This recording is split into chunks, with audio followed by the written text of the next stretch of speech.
Padre amado, gracias Señor te doy por darme la oportunidad de dirigirme a tu pueblo. Ellos son tus ovejas, Señor.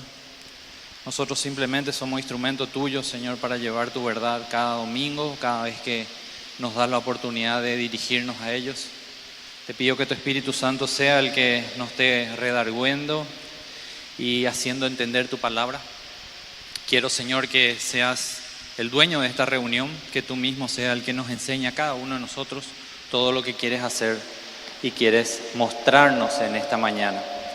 Bendigo tu nombre, Señor, en el nombre de Jesús. Amén y amén. Vamos a ir a Romanos 10, versículo 8 en adelante. Si tenés tu Biblia, quiero que puedas abrir y puedas estar ahí conmigo. Les voy a leer el contexto un poquitito, es la carga que tenía Pablo sobre sus hermanos israelitas. Él habla un poquitito de que ellos se esforzaron de poner su justicia como algo acepto delante de Dios, querían ser salvos por sus obras, y Él quiere mostrarnos que la salvación es solamente por la fe y que ellos estaban equivocados, pero que Él tenía esa carga de transmitirle a ellos la equivocación que tenían. Y da un ejemplo en el versículo 6, versículo 7 de qué tenemos que hacer: ir al cielo, bajar al infierno y traerle a Cristo el esfuerzo humano. Bueno, Él dice en el versículo 8, ¿más qué dice? ¿Más qué dice? Esto es lo que dice: cerca de ti está la palabra, en tu boca y en tu corazón. Y esta es la palabra de fe que predicamos, dice Pablo. No es por obras, es por fe. Y va a explicar cuál es la palabra de fe que ellos están predicando. Que si confesares con tu boca que Jesús es el Señor y creyeres en tu corazón que Dios le levantó de los muertos, serás salvo. Porque con el corazón se cree para justicia, pero con la boca se confiesa para salvación. Pues la Escritura dice: todo aquel que en Él creyere no será avergonzado. Porque no hay diferencia entre judío y griego, pues el mismo que es Señor de todos es rico para con todos los que le invocan. Porque todo aquel que invocare el nombre del Señor será salvo. Esta es una gran verdad, ¿sí? La salvación es por gracia, no es por un esfuerzo humano, no es algo que yo haya hecho y me merezco la salvación. La salvación es un regalo de parte de Dios. Todo aquel que confesara a Jesús con su boca será salvo, sí. Todo aquel que confesara a Jesús con su boca y con sus acciones. ¿Por qué agrego acciones? Porque Mateo 7:21 dice que no todo aquel que me dice Señor, Señor entrará al reino de los cielos, sino el que hace la voluntad del Padre. Muchas veces nosotros, yo no estoy diciendo, vuelvo a repetir, soy una persona que cree en la sola gracia, ¿sí? La salvación es solo por gracia, por medio de la fe, no por obras. Estoy convencido de eso porque la palabra afirma eso. Pero hay una doctrina dentro de la Biblia que muchas veces no es tocada o no es, ¿cómo decir?, explicada correctamente, que es la doctrina de la regeneración.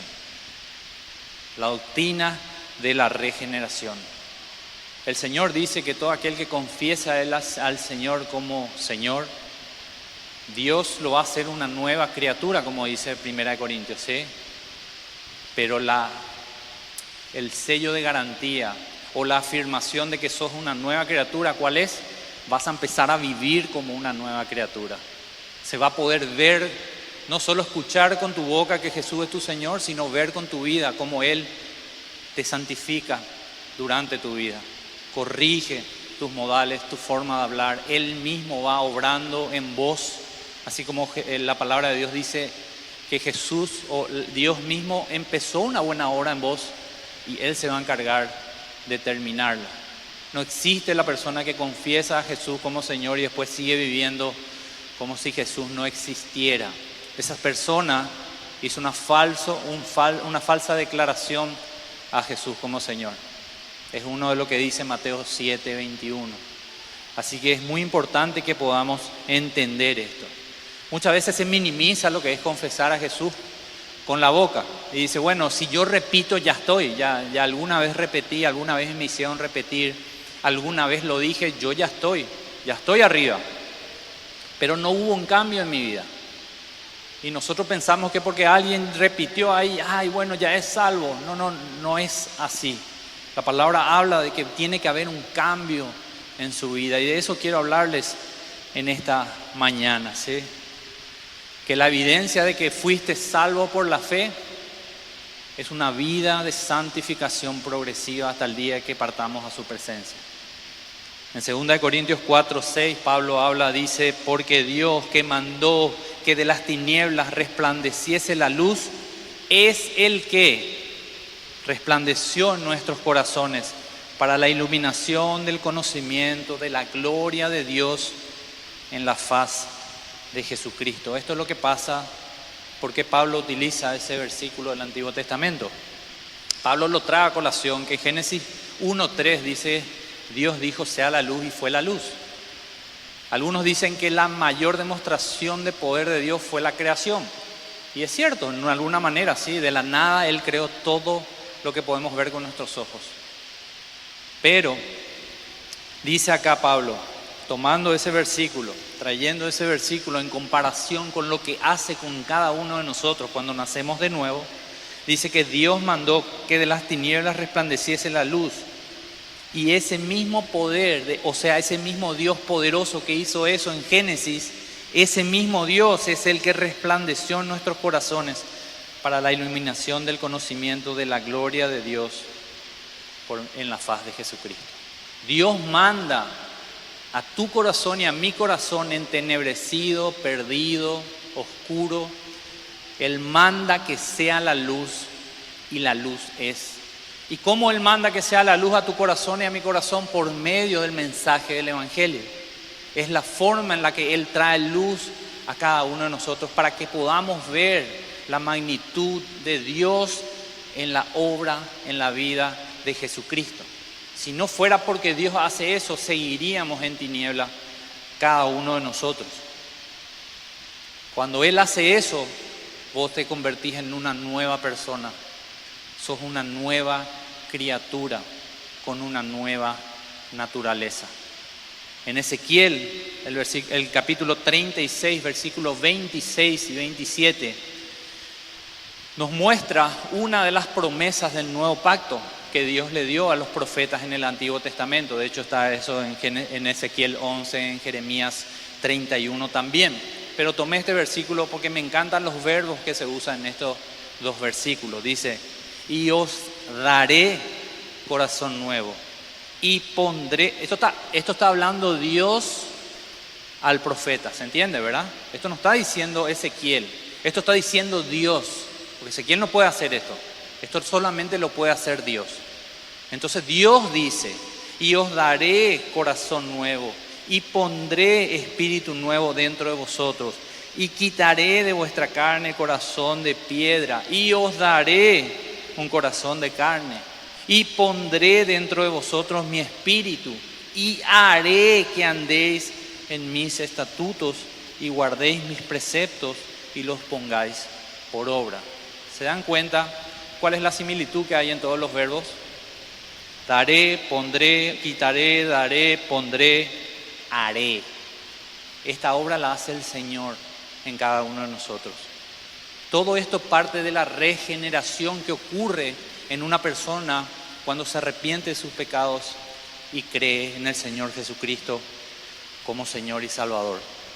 El versículo 26 habla de la regeneración, cambiar el corazón por otro. El 27 es la morada del Espíritu Santo, ese Espíritu prometido desde el Antiguo Testamento que vino a partir de Pentecostés. Eso estaba prometido en el Antiguo Testamento. Esto es uno de los pasajes que promete que nos va a dar su Espíritu a nosotros.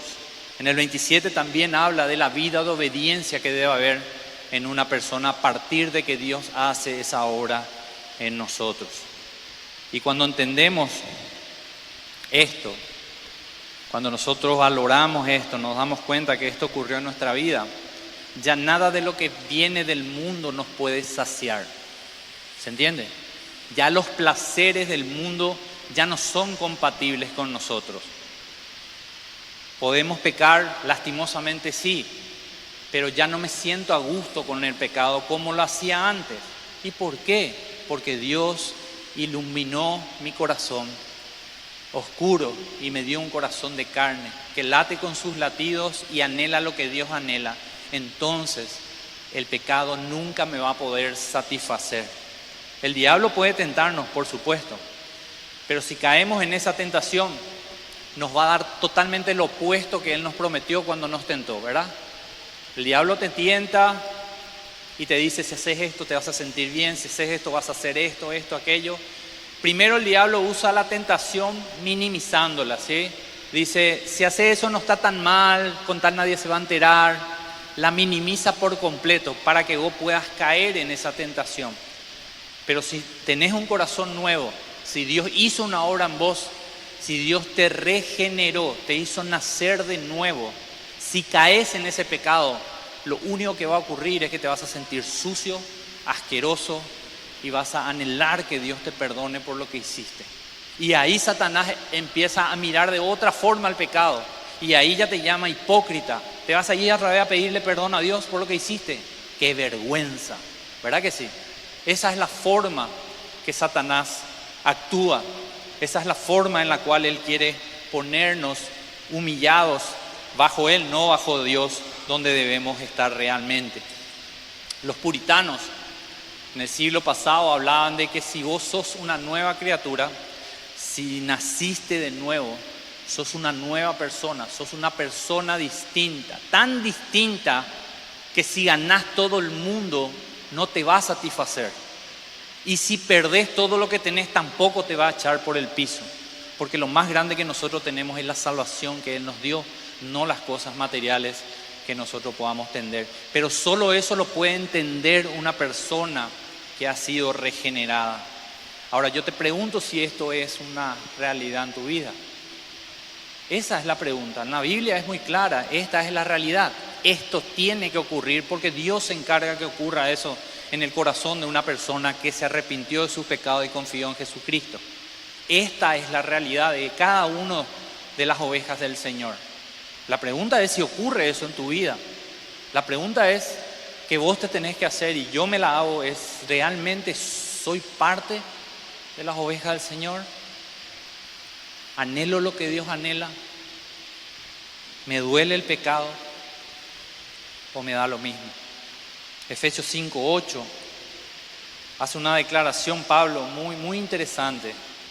Dice, porque en otro tiempo erais tinieblas, mas ahora sois luz en el Señor. Y hace un mandato, una forma de reprender al pueblo diciendo, andad como hijos de luz. No se puede ser de luz y no andar como un hijo de luz. No sé si se entiende lo que estoy diciendo.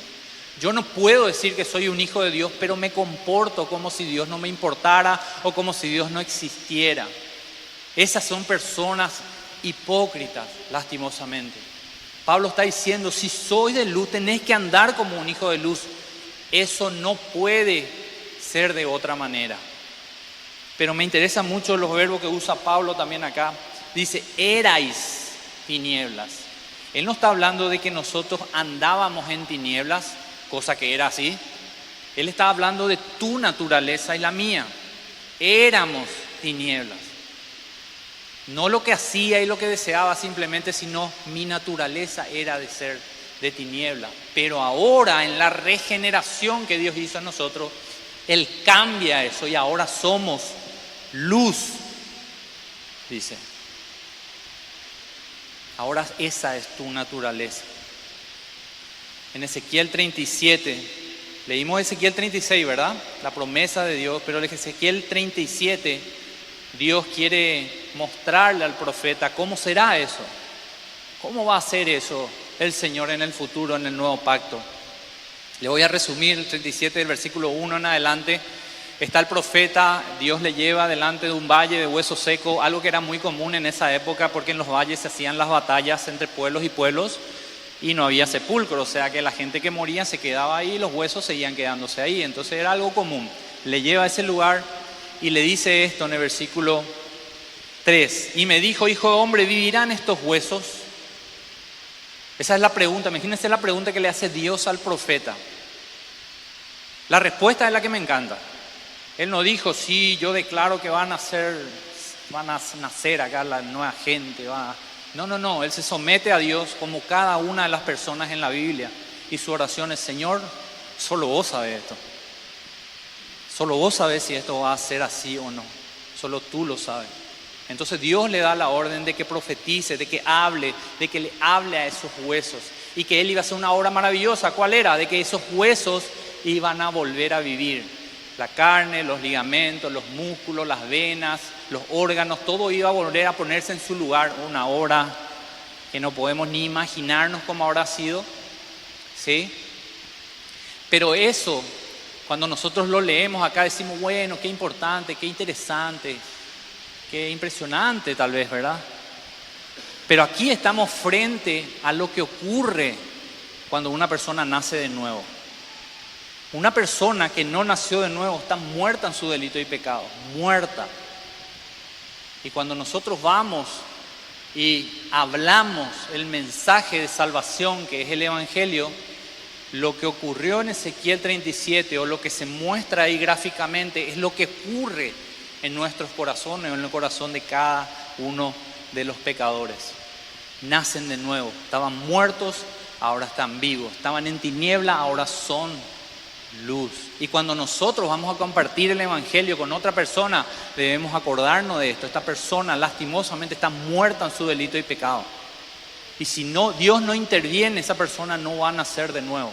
¿Cuál es mi responsabilidad? Transmitirle el mensaje de salvación. Pero yo no la puedo hacer nacer de nuevo.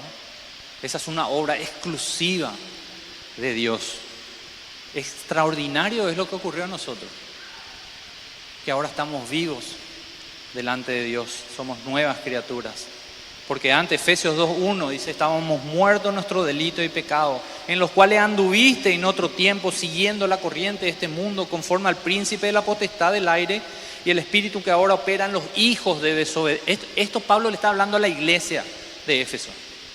O sea, a cada uno de nosotros. Nosotros estábamos muertos, nosotros andábamos en tinieblas, nosotros éramos hijos de desobediencia. Eran tiempo pasado antes de que Dios interrumpió nuestra vida y nos dio la salvación. Esto éramos nosotros. El 3 dice, entre los cuales también todos nosotros vivimos en otro tiempo, en los deseos de nuestra carne, haciendo la voluntad de la carne y de los pensamientos, y éramos por naturaleza hijos de iras como los demás. Si nosotros entendemos cuando vamos a predicar el Evangelio, cuando vamos a transmitir el mensaje de salvación, que esa persona está muerta en su delito y pecado, vamos a darnos cuenta que no hay nada que nosotros podamos hacer físicamente. No puedo inventar una historia graciosa, no puedo hacer un show acá entretenido en la iglesia, no puedo hacer algo con mis propias fuerzas para poder hacer que esa persona entienda. Yo soy responsable de predicar el mensaje de salvación, simplemente eso. No puedo manipular las emociones de la gente para que crean, no lo puedo hacer. No puedo contar una historia triste acá para que ustedes lloren y pensar que por eso ustedes van a creer. Ustedes van a creer cuando Dios, el Dios que creó todo, hace iluminar en tu corazón para que puedas entender quién fue Jesús y cuál es la obra que Él hace. Nosotros debemos de predicar el arrepentimiento. Claro que sí, no importa el costo que eso tenga. Muchas iglesias lastimosamente casi no se habla del arrepentimiento porque no es un mensaje que va a hacer reír a la gente o que va a hacer atraer a la gente inconversa. El arrepentimiento es algo que repudia a la gente del mundo. ¿Por qué? Porque ellos fueron enseñados desde pequeños, primeramente a amarse a sí mismos. Segundo, que ellos son perfectos, ¿sí? Y que ese amor a sí mismo tal vez sea una virtud. Tenés que amarte a vos mismo, tenés que seguir tu corazón, tenés que buscar o hacer lo más posible para ser feliz. Ese es el mensaje que hay por el mundo. Entonces cuando vos venís le decís, no, tenés que arrepentirte de tus pecados, estás muerto delante de Dios. Si partís de esta tierra, si morís hoy, sin que hayas nacido de nuevo, vas a partir al infierno eterno, un lugar de castigo eterno. Ese mensaje no es atrayente, pero nosotros no estamos acá para poder decir simplemente lo que es atrayente. Estamos acá para decir la verdad. En los púlpitos se habla del amor de Dios, de las bendiciones de Dios, del brazo de Dios, de la mano de Dios, de lo que Dios puede hacer por tu vida, y esa es una realidad. ¿Verdad que sí? Dios es un Dios de amor, Dios es un Dios de perdón, Dios es un Dios de gracia, Dios nos guarda, nos cuida, es cierto. Pero cuando yo estoy evangelizando, la forma de atraer a esas personas a la cruz, que es el único lugar donde van a poder ellos recibir salvación, es mostrarles su condición delante de ese Dios amoroso, perdonador, suplidor de necesidad o como quieran llamar. El primer mensaje y el mensaje más importante es el mensaje de arrepentimiento. Pablo lo predicó apenas se convirtió, apenas Pablo recibió al Espíritu Santo en Pentecostés. Hechos 2:37 hace un discurso fabuloso, por supuesto guiado por el Espíritu Santo, confrontándole a las personas con su pecado. ¿Y cuál fue la reacción? Esta fue la reacción de todas las personas que escucharon. Al oír esto, se compungieron, no saltaron, no se abrazaron, no cantaron. Ellos fueron confrontados con su pecaminosidad, con su pecado, con su naturaleza pecaminosa, y se compungieron de corazón. ¿Y cuál fue la pregunta que le hicieron a Pablo? Le dijeron, y dijeron a Pedro y a los apóstoles: varones hermanos, ¿qué haremos? Y ustedes dicen, no, le dijeron varones hermanos, ¿qué haremos? No, estaban desesperados. ¿Qué hago? En esta condición me muero y me voy al infierno. ¿Qué hago? ¿Hay solución para esto? ¿O esta es el destino final mío? ¿Esta es la sentencia final para mí? Esa es la pregunta. Desesperación por salvación. Si no hay desesperación por salvación, no hay salvación. La salvación no se adquiere porque simplemente yo creo en algo efímero. La salvación se recibe cuando yo me considero, como la Biblia me llama, pecador, enemistado con Dios, hijo de ira, naturaleza pecaminosa. Cuando yo entiendo eso, es porque el Espíritu Santo empezó a obrar en mi corazón, cambió mi corazón, la luz de Dios ilumina para que yo le pueda ver a Cristo como el único autor de la salvación y el único remedio para mi condición y el único que me puede dar acceso al Padre, así como Jesús mismo lo dijo en repetidas ocasiones. En el 38 Pedro les dijo, ¿qué cosa? Arrepentíos y bautícese cada uno de vosotros en el nombre de Jesucristo. ¿Para qué? Para que esos pecados que ahora vos te estás dando cuenta que tenés puedan ser perdonados. Y ahí recibiréis el don del Espíritu Santo. ¿Se dan cuenta que es lo mismo que Ezequiel, o que Dios habló al profeta Ezequiel? Él iba a limpiar, él iba a perdonar, iba a cambiar el corazón y le iba a dar el Espíritu Santo como un sello de garantía de su salvación. Por eso, para que las personas puedan ser salvas, se requiere de hombres como Pedro, como Ezequiel, como Jeremías, que se levanten delante de un pueblo muerto, de huesos muertos, y proclamen el único mensaje que Dios prometió bendecir, y ese es el Evangelio de Jesucristo. No hay otro mensaje que Dios va a respaldar que no sea el Evangelio para salvación a las personas. Nosotros solamente podemos predicar el Evangelio, como dije anteriormente. No creas que vos sos el que le salvás, no creas que es tu elocuencia o tus historias, tus testimonios. Es Dios el que hace, por medio de la predicación del Evangelio, porque Él así lo dispuso. Él podría hacerlo de otra manera, pero Él dispuso que la salvación venga por medio de la locura de la predicación de la palabra. Eso está en su palabra, eso es así. En Marcos 4:26 hay una hermosa parábola que el Señor Jesús ilustra este concepto que le estoy diciendo. Decía además, así es el reino de Dios, como cuando un hombre echa semilla en la tierra. Ustedes saben que la semilla es el Evangelio de Jesucristo. ¿Qué es lo que hace el hombre?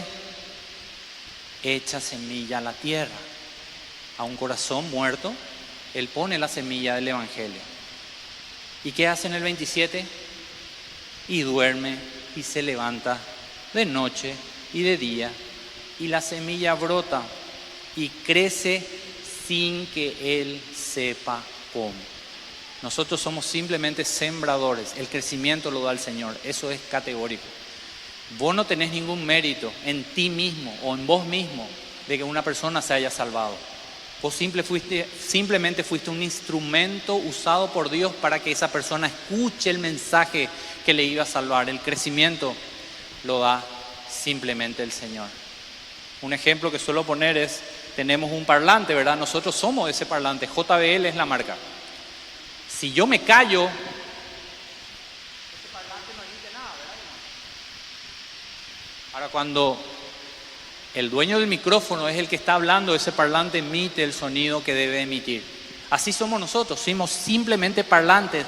¿De qué mensaje? Del mensaje que el Espíritu Santo primeramente nos convenció a nosotros y después va a usar para convencer a la otra persona de su condición de pecador, para que venga y se arrepienta de sus pecados. Tan importante es predicarle a nuestros hijos ese mensaje de salvación, el Evangelio. ¿No se imaginan la bendición que tienen nuestros hijos de crecer en una familia que viene a la iglesia, de una cultura cristiana? ¿Verdad que sí? Es de mucha bendición, pero también es muy peligroso. ¿Y por qué es muy peligroso? Porque ese niño o esa niña puede pensar, cuando llega a la edad de condición de poder, razonamiento correcto, puede pensar de que porque él viene a la iglesia, él ya es cristiano. Puede pensar que porque desde chico él ya es creyente, y eso no es así. Dios no tiene nietos, Dios solo tiene hijos. Y para que tu hijo sea hijo de Dios, él se debe de convertir así como lo hiciste vos y así como lo hice yo. No porque yo lo hice, sino porque lo que ocurrió en mí debe ocurrir en tu hijo, aun cuando viva en una casa con creyentes. Creo que muchas veces no dimensionamos eso, por eso no lo compartimos con nuestros hijos como debe ser el Evangelio. Venimos a la iglesia y pensamos que porque yo le cuido ya va a ser creyente. No, tu hijo y tu hija no van a ser creyentes hasta que escuchen el mensaje de salvación y se arrepientan de sus pecados. Hasta que conozcan su condición de pecador y reconozcan que la única solución para esa condición es la sangre de Jesucristo, que le limpia de todo pecado. Que no se pueden salvar a ellos mismos. Nosotros ya somos grandes. Tal vez vos y yo venimos de un pasado desastroso, sabemos de dónde Dios nos sacó, de la inmundicia que Él nos sacó. Somos como, en Lucas 7 hay un mensaje muy interesante y un ejemplo que Jesús usó muy, muy poderoso. En Lucas 7, cuando Él estaba en la casa de Simón y el fariseo, y se acercó esta mujer a Jesús y no paraba de llorar. Dice en Lucas 7:37, entonces una mujer de la ciudad que era pecadora, al saber que Jesús estaba en la mesa en casa de fariseo, trajo un frasco de alabastro con perfume y estando detrás de él, a sus pies, llorando, comenzó a regar con lágrimas sus pies y lo enjugaba con sus cabellos y besaba sus pies y lo ungía con el perfume. ¿Saben por qué esta mujer estaba dispuesta a hacer eso con unos pies muy sucios? Te diré, en esa época no había zapatos, no había talco para pies, la gente andaba en polvo y así entraba a la casa. Entonces un pie lleno de polvo, no había pedicura, lleno de polvo, mojado por las lágrimas de ella, eso no era algo agradable. Pero a ella no le importó que esos pies estén tan sucios.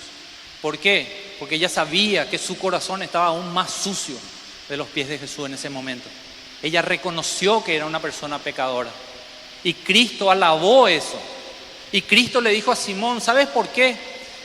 Vos no me amás. Porque vos no te das cuenta lo pecador que soy y la necesidad que tenés que yo te perdone de tus pecados. Por eso no me amás. Jesús le dijo, y vuelto a Simón le dice, ve a esta mujer, entré a tu casa y no me diste agua para mis pies, mas esta ha regado mis pies con lágrimas y los enjugaba con sus cabellos. Y todas las cosas que ella hizo en los versículos adelante. Y en el 48 le dice, y a ella le dijo, tus pecados te son perdonados. Y los que estaban juntamente a la mesa comenzaron a decir entre sí, ¿quién es este que también perdona pecados? Entonces Jesús fue, para aclarar un poco lo que significa perdonarle pecados, Él fue un escalón más y le dijo, pero Él dijo a la mujer, tu fe te ha salvado, ve en paz.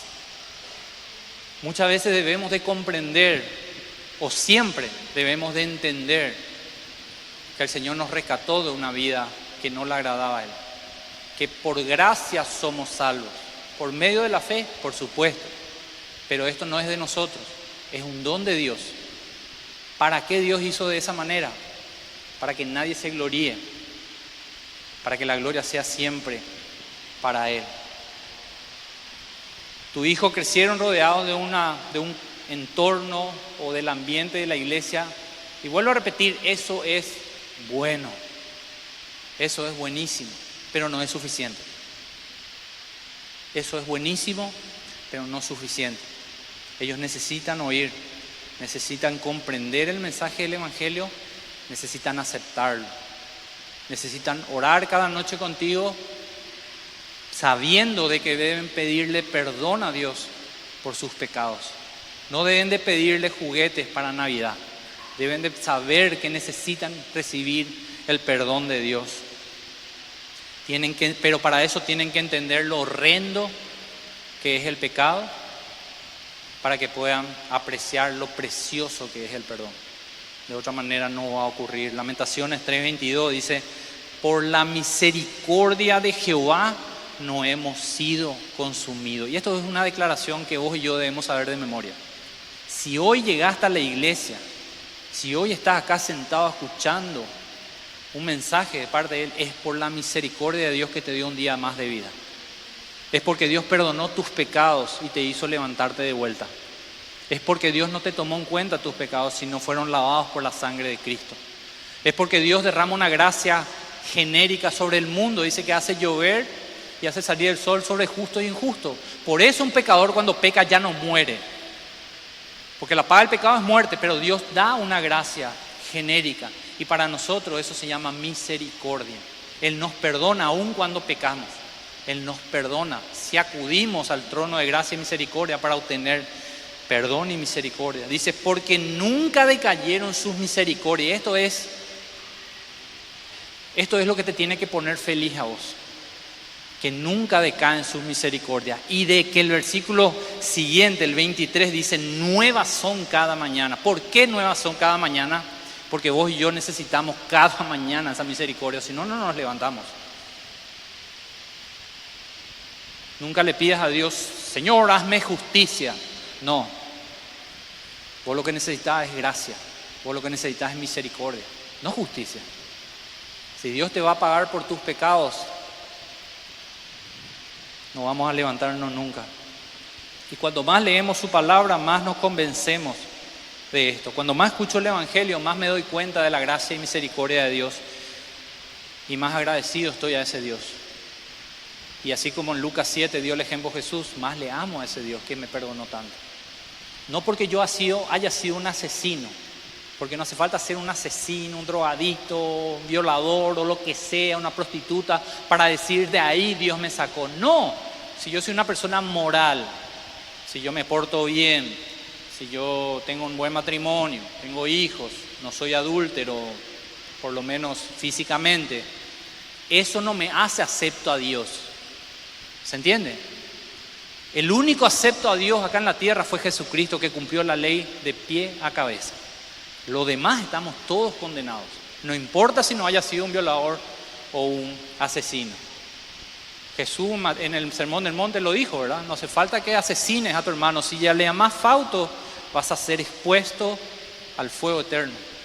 Sos considerado un asesino. Pero yo nunca me acosté con otra mujer, cierto, pero tal vez con tus ojos lujuriosos lo hiciste. Y eso ya te es contado como adulterio. Entonces no nos salvamos queriéndonos portando bien. Entonces no me considero mejor que otra persona que está en la cárcel o que es drogadicto o que es alcohólico. No me considero. Yo era igual que esa persona. Pero por su gracia y su misericordia Él me perdonó mis pecados y me hizo una nueva criatura. Y por eso le amo y por eso aprecio lo que Jesús hizo en la cruz por mí. En Gálatas 2:21 Pablo nos habla de la incapacidad que tenemos de salvarnos a nosotros mismos. No desecho la gracia de Dios, pues si por la ley fuese la justicia, entonces por demás murió Cristo, dice. ¿Por qué hace esta comparación? Todo el libro de Gálatas, los que están en la célula saben, hemos recorrido todo el libro de Gálatas, estamos terminando eso. Todo el libro de Gálatas, el libro de Romanos, el título o el mensaje principal de Pablo es la justificación por la fe. Y dice acá, si yo desecho la gracia de Dios, yo me estoy sujetando a la ley. Es cierto, es un regalo, pero yo me voy a forzar para ganar ese regalo. Entonces estás desechando el regalo. No van de la mano. O es por gracia o es por obras. Eso es lo que está diciendo Pablo. Si vos pensás que con tus propias fuerzas podés ser salvo, estás desechando la gracia de Dios. Y entonces, ¿qué dice Pablo? Cristo murió de balde. ¿Para qué murió si vos te podías salvar a vos mismo? ¿Para qué vino a sufrir, a vivir una vida perfecta, a ser tentado en todo, a sufrir todo lo que nosotros podríamos haber sufrido y peor en la cruz? Y resucitar de los muertos si vos te podías salvar a vos mismo. En vano, dice, murió Cristo. Y le doy un ejemplo. Un día amaneces, te duele un poco el mal lado izquierdo, acá la costilla o lo que sea. Te sentís un poco cansado. Ve al doctor. Te hacen un ecocardiograma. Tu corazón está dejando de funcionar. Solo el 10% de tu corazón está funcionando. No tenés solución. Es trasplante o morir. Ese es el diagnóstico. ¿Qué pasa? Agarraste, vas a otro doctor y el doctor te dice, no, es solamente un dolor muscular. No es para tanto, un dolor muscular, es un poco el cansancio, es por el estrés. Te hace otra vez los chequeos y realmente es así. Había sido no hay, hace falta el trasplante. Y viene un amigo tuyo y te dice, Juan Manuel, sé que estás pasando por esa condición, yo te voy a dar mi corazón. Quiero que me operen, que me saquen, yo te doy mi corazón para que vos puedas estar sano. Y vos le decís, pero no hace falta porque es un dolor nomás. Haciendo un poco de ejercicio, comiendo adecuadamente, eso se me va a pasar. No, yo te amo tanto que te voy a demostrar mi amor. Y el tipo muere y entrega su corazón y vos no lo necesitas. ¿Tiene algún sentido? ¿Verdad que no? Pero ¿qué pasa si realmente vos necesitas ese corazón? ¿Qué pasa si tu única chance es que la otra persona pierda la vida y te entregue su corazón para que vos sigas viviendo? Y esa persona te dice, porque te amo, yo voy a dar mi vida por vos, te voy a dar mi corazón para que vos puedas seguir viviendo. Entonces sí, vas a saber que esa persona te ama incondicionalmente. Y eso es realmente lo que ocurrió en la cruz. Él tomó tu lugar. Él tomó mi lugar. No tomó el lugar de Barrabás, de Judas. Él tomó tu lugar y mi lugar. Para sufrir lo que yo debía de sufrir, para recibir la paga que yo merecía, Él la tomó. La copa de la ira de Dios, Él la bebió, para que yo pueda ser acepto delante del Padre. Eso es lo que Jesús hizo en la cruz por cada uno de nosotros. Si la muerte de Jesús significa algo, tiene que significar todo, o no significa nada. Pero si nosotros podíamos salvarnos por nosotros mismos, no tiene ningún sentido. Entonces yo no puedo dudar del amor de Dios hacia mí. No puedo decir esa frase, no sé si Dios me ama lo suficiente, no sé si Dios se interesa por mí. No.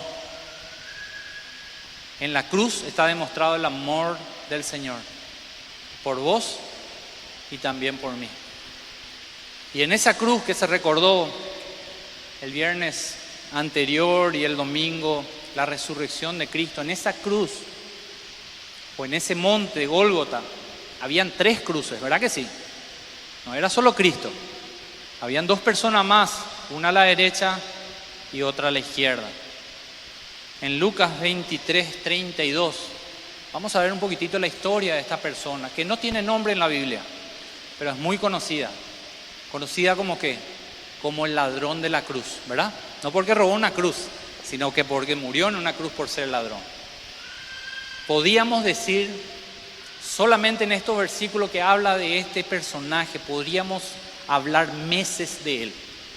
Pero traté de resumir lo más que pude para sacar los puntos más importantes. Dice, llevaban también con él a otros 2 que eran malhechores para ser muertos. Y cuando llegaron al lugar llamado La Calavera, le crucificaron allí y a los malhechores, uno a la derecha y otro a la izquierda. Y esto es muy importante porque escatológicamente esto tipifica lo que es el juicio de las naciones. En Mateo 25:31 Jesús mismo habla sobre este evento. Les voy a leer un poquitito lo que dice. ¿Por qué es tan importante entender este pasaje? Mateo 25, versículo... Perdón, se ve que anoté mal. Pero él dice que él va a llamar a sus ovejas a su derecha y a los cabritos a la izquierda. Y a sus ovejas a la derecha les va a decir: entrad al reino de mi Padre que fue preparado para ustedes desde la fundación del mundo. Y a los cabritos de la izquierda les va a decir: apartaos de mí al fuego eterno que está preparado para el Satanás y sus ángeles. En el versículo 39 de Lucas 23 dice: y uno de los malhechores, escuchen bien, leyendo los otros pasajes, los otros evangelios, los dos malhechores al llegar insultaban a Cristo, eso lo sabemos. Pero ¿qué pasó con uno de ellos? Uno de los malhechores que estaban colgados le injuriaba, otro seguía retándole, seguía burlándose, diciendo: si tú eres el Cristo, sálvate a ti mismo y a nosotros. Pero no lo decía con fe, él se estaba burlando de Cristo, por eso dice le injuriaba. Pero escuchen la reacción de la otra persona. Respondiendo el otro, le reprendió diciendo: ¿ni aún temes tú a Dios estando en la misma condenación? Nosotros, a la verdad, justamente padecemos porque recibimos lo que merecieron nuestros hechos. Mas este ningún mal hizo. Y dijo a Jesús: acuérdate de mí cuando vengas en tu reino. Y en el 43 dice: Jesús le dijo: de cierto te digo que hoy estarás conmigo en el paraíso. Y muchas veces minimizamos y decimos: bueno, le dijo eso, acordate de mí. Y Jesús ya le dijo: ok, me acuerdo de vos y te llevo hoy al cielo. Pero analicemos un poquitito estos versículos. Hay mucho para analizar. Traté de resumirlo lo más que pude. En el 42, Él le dijo eso: acuérdate de mí cuando vengas en tu reino. Pero en el 40 nos muestra el temor a Dios. Él le reta a la otra persona y le dice: ni aún tienes temor de Dios. Lo primero que ese ladrón tenía era temor de Dios, ¿verdad que sí? En el 41, Él reconoció su condición. Nosotros, a la verdad, padecemos porque recibimos lo que merecían nuestros hechos. Él reconocía su condición. Él sabía que si estaba ahí era porque Él merecía estar ahí. Era justa la condenación que Él estaba recibiendo. También dice más: ningún mal hizo, hablando de la santidad de nuestro Señor Jesucristo. Y en el 42, y dijo a Jesús: acuérdate de mí cuando vengas en tu reino. ¿Qué reino? ¿Cuántas prédicas escuchó este ladrón? ¿Cuántos cursos bíblicos hizo? ¿Cuánto conocía la Biblia? ¿Cuánto conocía la doctrina de la justificación? ¿Cuánto conocía la doctrina de la regeneración? Pero él reconoció que el que estaba ahí crucificándose con él era realmente el Hijo de Dios. Por eso le dijo: cuando vengas en tu reino, por favor, acuérdate de mí. 2 palabras resumiendo lo que ocurrió con ese ladrón de la cruz: fe y arrepentimiento.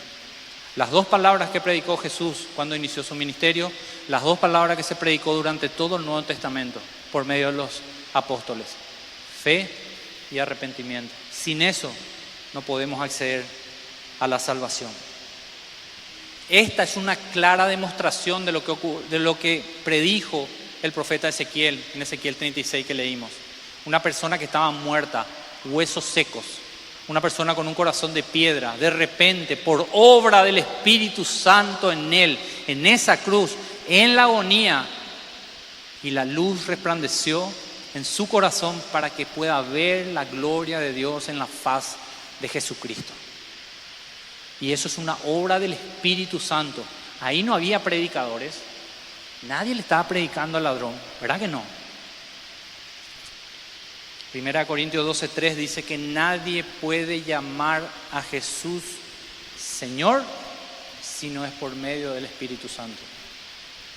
Entonces lo que ocurrió con ese ladrón es que el Espíritu Santo obró una obra de regeneración en él.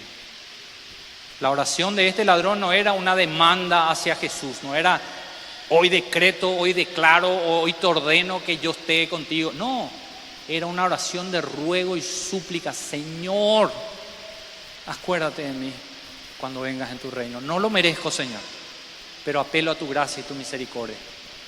Sé quién sos, sé quién soy yo. Sé que no merezco, pero también sé que tú tienes misericordia.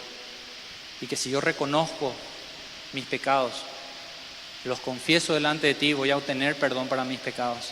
Y no solo eso, sino que Dios mismo me hace parte de su familia. Y eso es lo que ocurrió en esa cruz. Clamor por misericordia.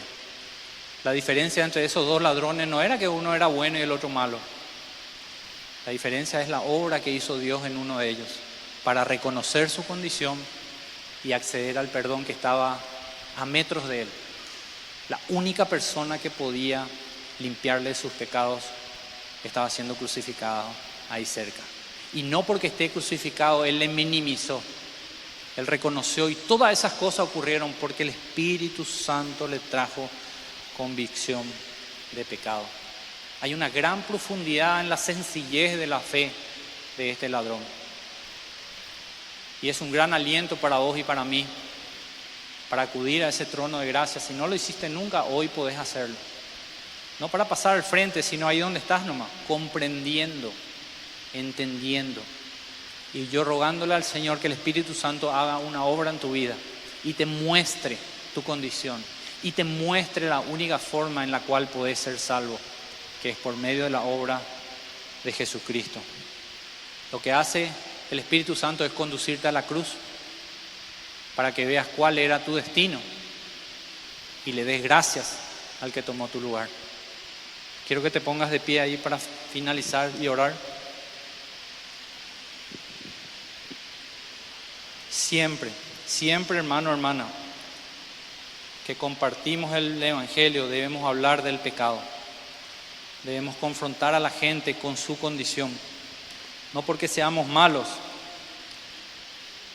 sino entendiendo Lucas 7.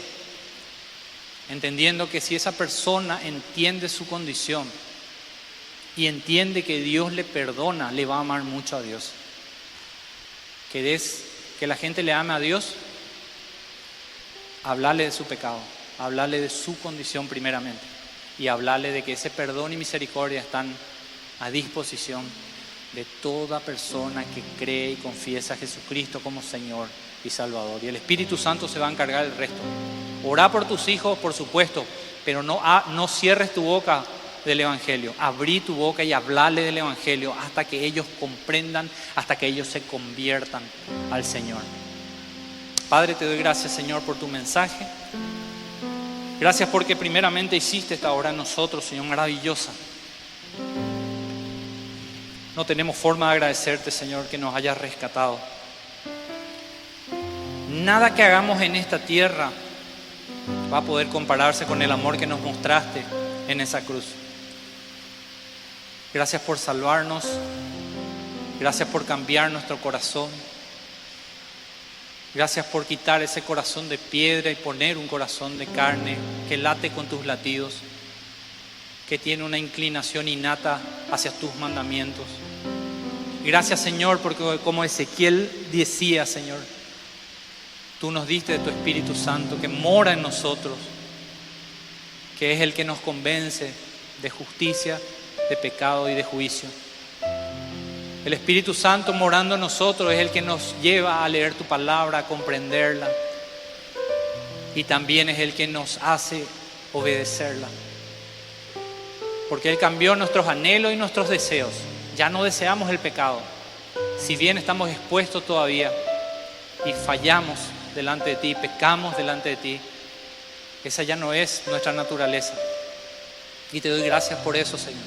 Porque no me gozo en el pecado, sino me gozo en tu justicia. Gracias por tu iglesia, Señor, porque yo sé que por medio de tu mensaje, por medio de tu palabra, tú nos traes a memoria ese tiempo cuando nos convertimos. Y también trae, Señor, una convicción de pecado hoy para las personas que aún no te habían conocido, Señor. Yo te ruego que eso ocurra. Está en tus manos, Señor. Simplemente quiero ser fiel en transmitir el mensaje tal cual tú lo quieres que haga, Señor. Gracias por darnos la oportunidad de arrepentirnos y darnos la oportunidad como un don tuyo de poner nuestra fe en Jesucristo. La hora es tuya, Señor. Tú eres el autor y consumador de nuestra fe. Bendigo, Señor, tu iglesia y cada uno de los que estamos acá. En el nombre de Jesús. Amén y amén.